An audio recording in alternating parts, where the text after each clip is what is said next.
to our lesson last time, which is the waste management. Okay? How are we going to manage our waste?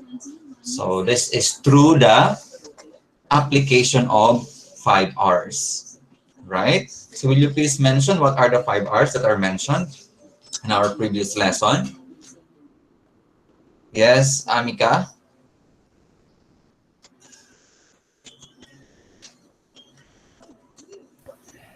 Reduce, reuse, recycle, recover, repair.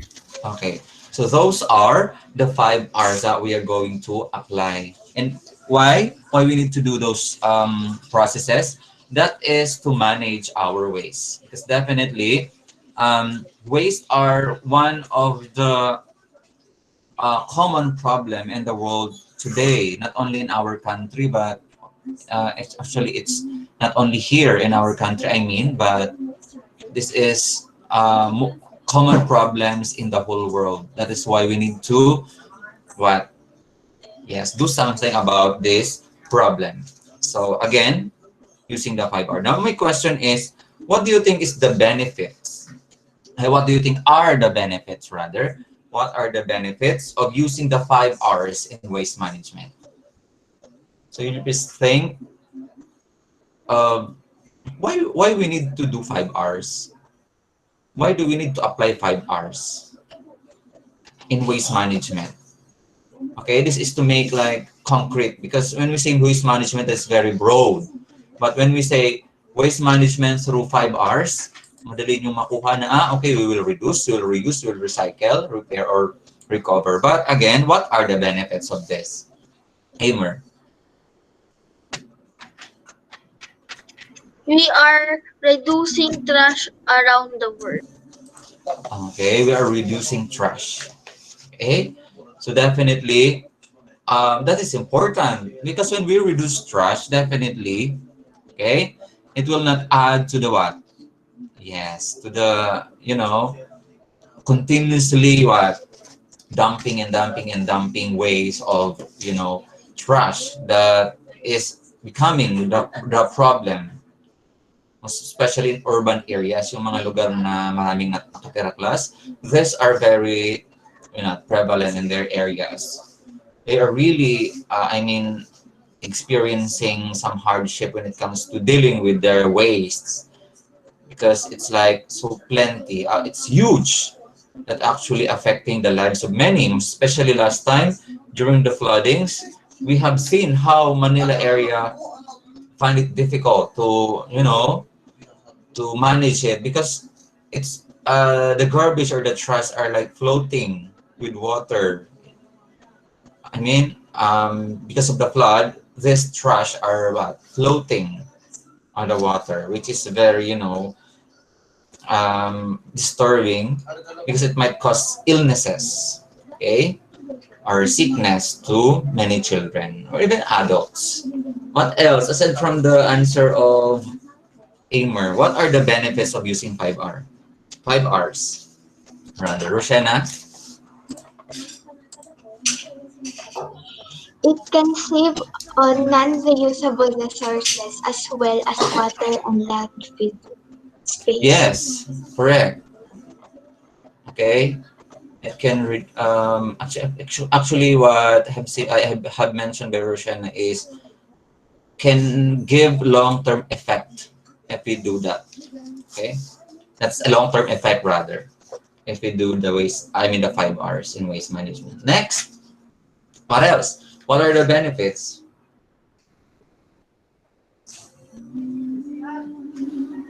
of using 5 R's? Why we need to do this? Syempre, we will not do this if there's no, there's no, importance. So we need to cite those benefits. Yes, Aliyah? We need to keep the world clean and take care of our earth, of the Mother Earth. Okay. So keeping our surroundings clean. For a while class, meron na akong tinitingnan. Okay, that's correct. Keeping clean. So definitely, a clean environment, that is a safe environment for children. Remember your rights. as kids to live in a what? In a safe environment. So how are you going to say na it's a safe environment if it is polluted? Okay, if it is like full of trash. So definitely a safe place is a clean place. Okay? So it should be free from, you know, garbage or pollution or anything that might affect your health. What else?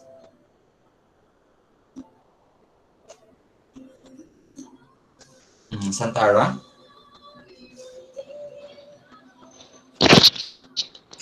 To collect items such as newspaper bottles and cans and bring to a planter, they can be made into something new. Yes. So it means if you're going to do that, definitely you will save money. So instead of, you know, throwing it, you can have money, and then saving money in what way? Reducing, instead of buying a lot of things like, for example, sachets of a product or bottles of drinks, you can actually buy, you know, in big amount so that you can actually save. So definitely saving money. Okay. So what that can be. What Sir? else? Yes. Sir, di raw po at saka si Bella raw po, mahina raw po yung mga signal. Okay. Huwag nyo nang i-ano sa akin, i-distract pag nagka-class kasi nakikita ko sa chat nila, okay? Kasi I am distracted kapag merong ano na hindi makapasok. Nakikita ko yun kasi nag-chat naman sila. Alright, so that is, those are the benefits of 5 hours. Now, since we knew already that 5 hours are really important way in managing our waste, so this afternoon we're going to plan for a project in order to apply those 5 hours in managing our waste. Okay, although last time I have seen all your videos and I'm very happy of what you did. Okay, so I'm very happy of what you did in 1 minute video. You were able to showcase your, you know, your talents in editing and definitely in speaking. And at the same time, you have shown how you apply the 5 hours. In the recycling way, or recycling your, you know, recycling things around you, reducing or reusing, which is very nice. Okay, to see for a grade 5 pupil like you. Now you are already aware of what we can do in order to manage our waste. So another way that we can do that is this way. So I'm going to flash your how you're going to do your project, and after this, so we'll go immediately to the planning, and then you can actually start thinking of the products you may do, that you may, you know, focus on.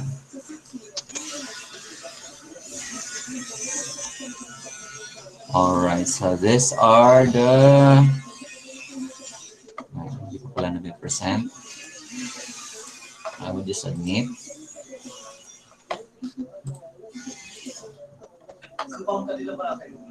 Okay, that's it. Can you see that now?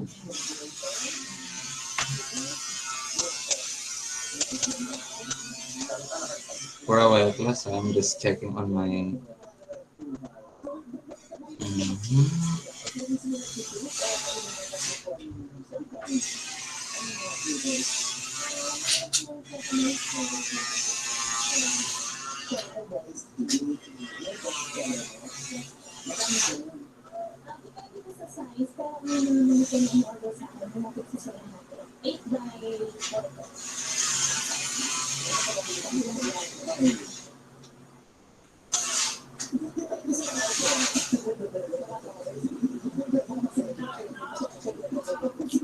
Plus, do you hear some feedbacks like my sound disturbing?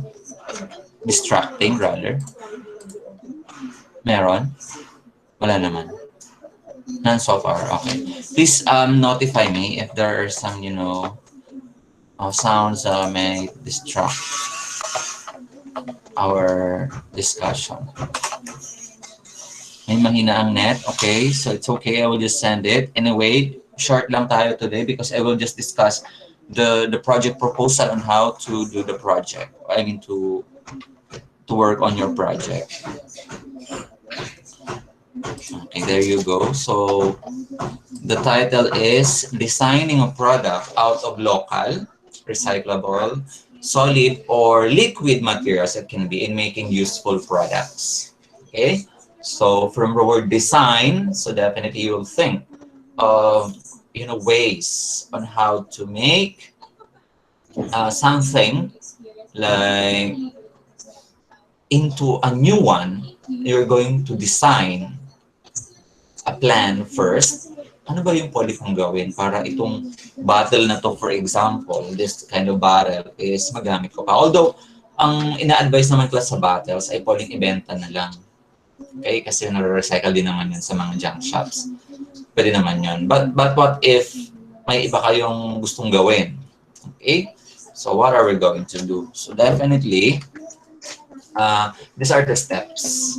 Okay, and tips when designing a new product out of local and used materials at home. So first, I wanted to read that one. Will you please read Hersey? Number 1.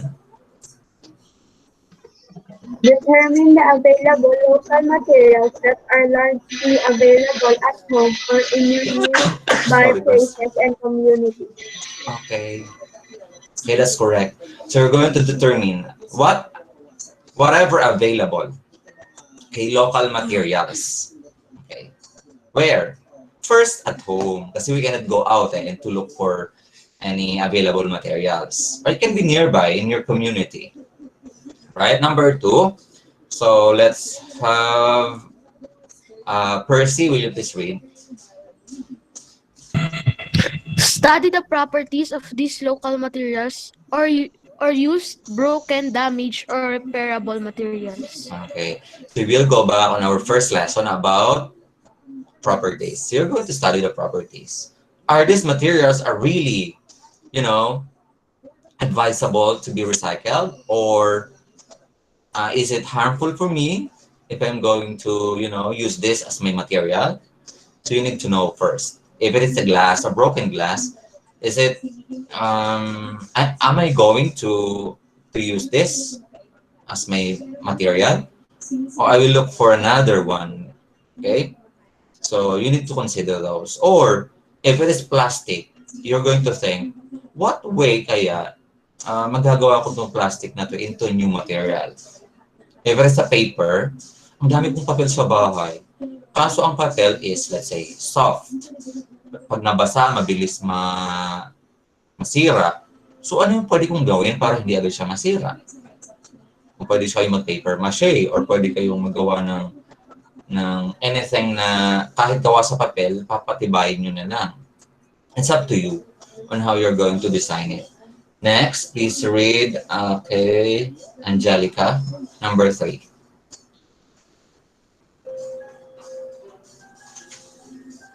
Create new products that are useful out of those materials by adding some aesthetic sense on them by watching videos, TV, or looking for some reference that may guide you in creating new materials. Okay, so according to what Angelica had read, so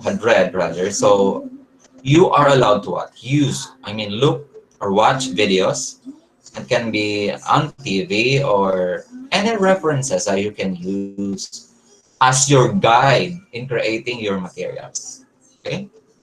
And number 4, so let's have Eman read.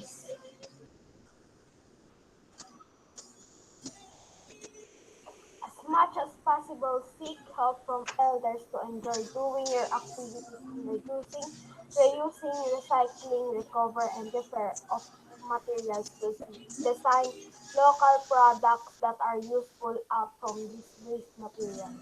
Yes, correct. So what do you mean by seek help? Seek help. Help is different from, letting your parents do everything.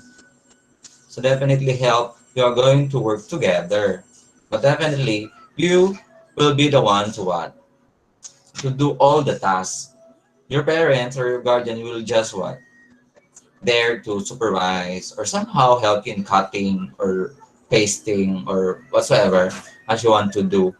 So, still enjoy doing it. So, huwag kayong may stress na, ay, kailangan ko lang ipasa, kailangan ko lang ipasa. Hindi ganon. So, you need to find enjoyment in making these materials. Okay, in reducing, reusing, recycling, recovering, or repair. Pwede nandun siya lahat, pero definitely mahirap namang magsama-sama yung lima. So, it's okay if you can apply only recycling. So, definitely, when you are recycling, you are reducing na rin naman. So, they are interconnected naman, class. So, that's why whatever you do, as long as you are using materials that are like available, local materials, sa lugar ninyo or sa bahay ninyo na sobrang dami niya na nagiging kalat na siya, hindi na siya nakakatulong, so ano kayang pwede kong gawin? Imbis itapon, ano kaya pwede kong gawin? Okay? So, that's what you're going to plan. And these are the criteria. You're going to get outstanding performance if you have this criteria. Content is 40%. So there's a write-up for procedures. Procedures are clear, concise, simple, yet easy to follow. Simple, easy to follow, and complete. So the product involves can be reused, reduced, recover, repair, and recycle as much as possible. The 5 ways. But if you cannot do that, I said, so it's up to you on how you're going to design, because you will be the designer. You will be the one to think. Okay? But again, what I said a while ago is you may seek your parents' assistance or help. Next, creativity is 20%. So the product output is largely appealing. One word lang yun, class. Nagkamali lang. Striking. Creativity, neat, presentable, unique, and shows originality. That's important. Okay? 20%. Then usability or functionality is 20%. That is durable, appropriateness of usage, addresses the problem or issues. So definitely, when you work on that project, talagang nakatulong ka talaga sa waste management. Hindi dahil makagawa lang ng project, but you really were able to what? Help. Solving the problem about waste. Okay? And cost effectiveness of materials used. Ibig sabihin kasi, least cost of materials, hindi ka masyadong gumastos sa paggawa nito. Locally available talaga siya. Nandyan lang, makikita lang sa paligid. Shows recycling and recycling waste properly. Okay? So that is 10 points, outstanding. But if you weren't able to follow, for example, lack 1 indicator, hindi mo nagawa yung meet the needs of the situation, katulad din sa creativity, naglack ka din ng indicator, ganun din sa usability and cost effectiveness, magiging 5 points na lang. Okay? And definitely, magiging fair kapag tigda-dalawa yung kulang dun sa binigay natin criteria or dun sa ating indicators. Kaya kailangan kumpletuhin yung indicators. Kailangan titingnan nyo siya. Okay, meron ba akong simple way na yung product ko ba nakagamit ng reuse, reduce, recover, repair, and recycle? So, durable ba siya? Hindi ba siya agad nasisira? So, kailangan nasasagot mo yung mga ganong question based from the indicators given. Yung indicators class, yun yung mga nakalagay dun sa may outstanding na part or column. So, that's it. So, first, you're going to get A4 size bond paper. Later, pwede nyo itong gawin. Isusulat nyo lang to class. Or pwede nyo i-type. Project proposal in science. Project proposal ang nakalagay class, pero hindi na siya project proposal. Papalitan ko yan mamaya bago ko isend sa inyo. Okay, project in science about waste management. Yun yung magiging ano niya. Kasi hindi na siya proposal eh. Mismong project na yung ilalagay nyo dito. Okay, so you're going to give a name to the project. Name of project or the project. Ilagay nyo doon. Next, objectives in making the project. Why do you think, why I am doing this project? What is my goal? bakit ito yung naisip kong gawin? Ano yung goal ko? So, kailangan ilagay mo yung objectives mo. What are the materials that you'll need? So, you're going to name it. Okay? Halimbawa, nasa farm kayo, marami kayong ng bunot, di ba? Kaysa naman sunugin or kumalat lang doon or mga baon ng nyug, so baka pwede kong gawin dito. Kung halimbawa lang naman, kasi wala namang nyugan dito sa atin masyado. Halimbawa, sa lugar nyo naman, ang daming papel. So, ano kaya pwede kong gawin sa papel na magiging useful siya? Okay? Next, you're going to give the short description of the project. For example, this project is named blah, blah, blah. Okay. I chose to do this for me to have ganyan. Para mayroon akong magamit sa ganyan. Or this is to reduce this kind of waste because I observed that this waste is, sa huge amount here at our place or in our community. So maglagay ka ng short description ng project. Bakit yun ang ginawa mo? And then you're going to write the procedure. Number 1, ano yung una mong gagawin? Para may susundan ka sa mismong paggawa mo, dapat kasi ito class proposal pa lang, kaya lang, pwede nang ito na mismo yung project. Pero yung procedure, iluunahin yung ilista. Para paggawa nyo ng project, tuloy-tuloy kayo, ililagay nyo muna, ano kaya una kong pwedeng gawin? Collecting materials muna ako, for example. So, nandyan na lahat ng materials, na-collect ko na. So, okay na. So, ano ang sunod kong gagawin? Okay? Para hindi masyadong ng time na ang tagal mo nang yun lang ginagawa mo, hindi mo natatapos. Next, impact of your project in relation to waste management. So, how this project help managing the waste. How this project, rather, helps managing the waste. Okay? Documentation. So, you're going to attach pictures below before you do a project with the materials, during, okay, while doing it, and after making the project, together with the finished product. And then take another photograph of the finished product only. Okay. Then you're going to write the name of pupil and date submitted. So hindi nyo na kailangan class ibigay sa akin yung product. Hindi na yung dadalhin. Picture lang yung titingnan. So para maganda, makita ko yung different angles ng picture or ng product. Oh, mayroong nakaharap, mayroong dito sa gilid. Ayan, para maganda. Okay? So that's how you're going to work on your project. So I hope this is clear enough para makagawa kayo ng sarili nyong design, okay, class ng project, and actually you may now start. Hanggang ang deadline naman nito class ay medyo matagal. So until I will just check my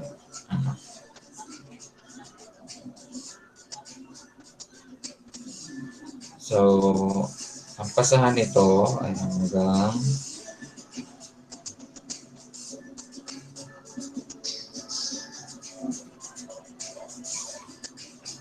December na pala next week.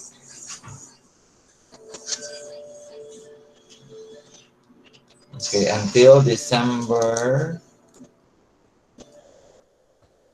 Okay, para may 2 weeks kayo class. December 7. Yan, Monday. So that is our due date until December 7. Kasi mag-iisip ka pa eh. Mag-design ka pa ng product. So definitely it's not easy to do the designing process. Okay, any question regarding our activity? Will you please raise your questions if you have?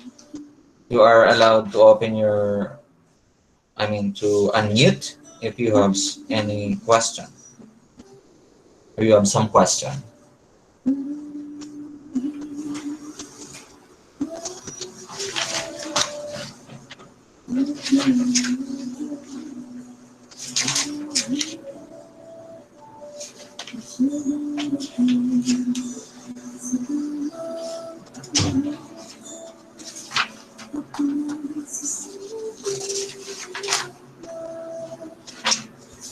Anyone? Meron ba? Question? None so far? It's already the Akika and Bella. So if you have no any questions, so again, what I'm saying a while ago is that since you have 2 weeks to do this, so huwag yung madali in class, magplano muna kayo. Pwede kayo mag-seek ng assistance from your guardians or your parents. Ano po kaya yung pwede natin gawin, i-recycle sa bahay. Pero tumulong ka sa pagpa-plan. Ikaw yung maghahanap ng pwede mong i-recycle sa bahay nyo or sa locality nyo or sa community ninyo. Okay? Although in Amadayo area naman, hindi naman natin ganun ka-problema talaga yung basura. Okay? Kasi meron namang naghahakot, hindi naman ganun katambak yung basura natin. But then, kahit na, kailangan pa rin nating as a grade 5 pupil and learning about this waste management, we need to do something also on how to resolve problems when it comes to waste. That is why we are doing this one. We are, into designing our own product. I said picture lang class yung product sa inyo yun. Gagamitin niyo yan. So kung ano yung format dito sa ating ito yung papasa ninyo sa akin. Yung naka A4 size lang siya, tapos isa-send nyo lang sa akin ng soft copy. May kasama na siyempre yung picture. Ayan. Ito lang dapat yung marireceive ko yung nakikita nyo sa monitor. Yun lang dapat ang marireceive ko sa December 7 until December 7. Yan lang, yung ganyan. Ano yung project, ano yung ginawa ko, pinicturean mo lang, tapos nakadikit lang siyang ganon. Okay na. Right? So that's it. Now, for our unit test, kasi we're done with our discussion in science. For our unit test, you're going to answer this one. Lalagay ko lang to sa GC mamaya, pero pwede nyo nang isulat din. Page 71 of your science links. All. 71 until...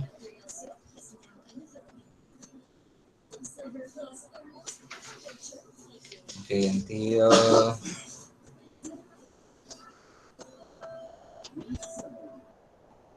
'74. So 71 to 74, you're going to answer that one.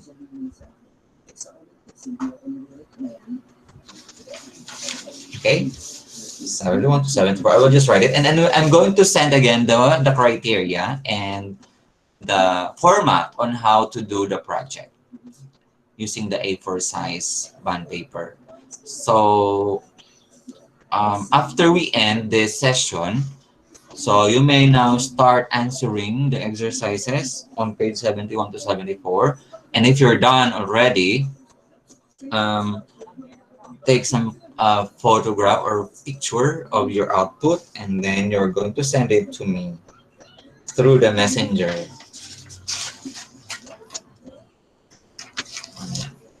So that's it. And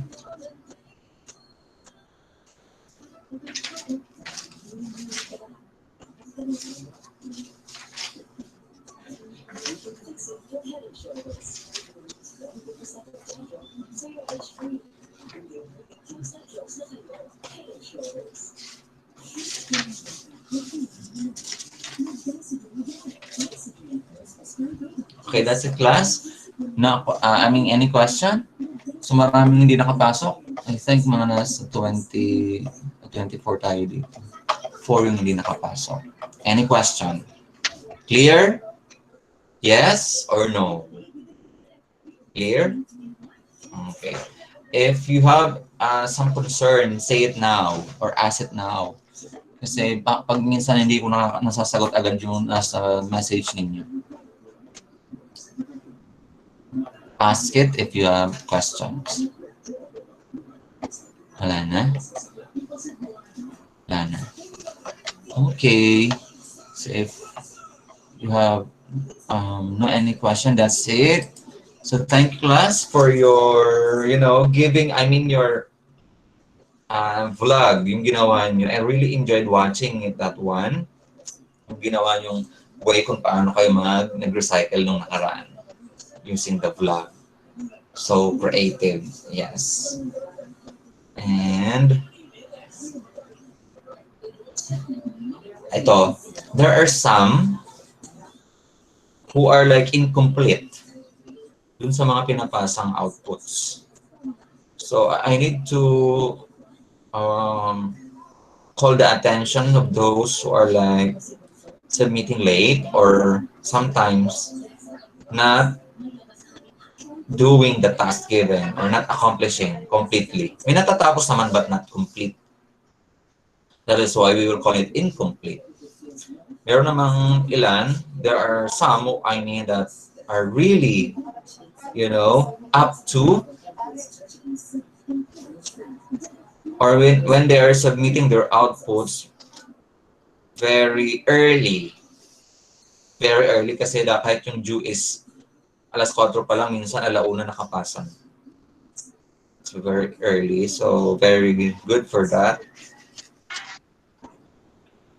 But those who are, hindi ko na ilalagay sa GC class kung sino yung may incomplete ha. Ilalagay ko na lang sa personal message. I will post there kung ano yung wala na kailangan i-complete. Kailangan completuhin rather. Okay? Or kung kailangan may ulitin kasi hindi tama yung ginawa. Kailangan gawin ulit. So I will just inform each one of you. Pag wala kayong na-receive na message from me, it means okay na, complete. Okay. So wait for those messages. Some more? Paki-type nyo nga yung yung gusto magtanong muna. Paki-type nyo lang muna.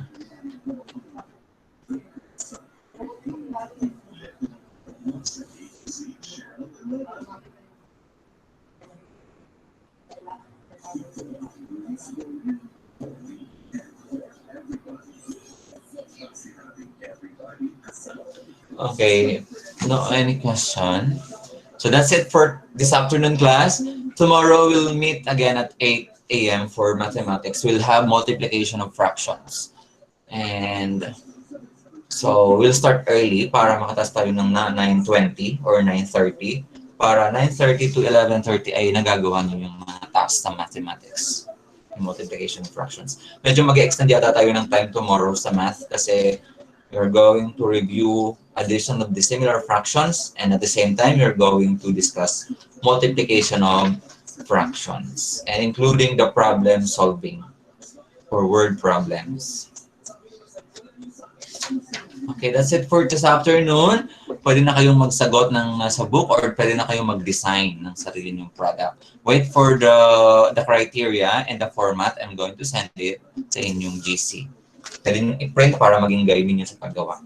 Okay? So see you tomorrow class at 8 a.m. So don't ask me kung anong oras. So basta mag-ready na lang kayo at 8 a.m. Same link ang gagamitin. Kung ano yung ginamit natin kanina sa math, sa English rather, and sa science ngayong hapon, same link lang yung papasukan ninyo.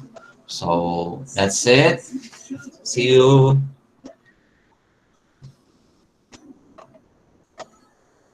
Bye-bye, sir. Okay. Thank you po. Right. So, okay, I will just send it to the GC. Send ko na lang. Ito na. Bye, sir. Bye, sir. Thank you po. Welcome.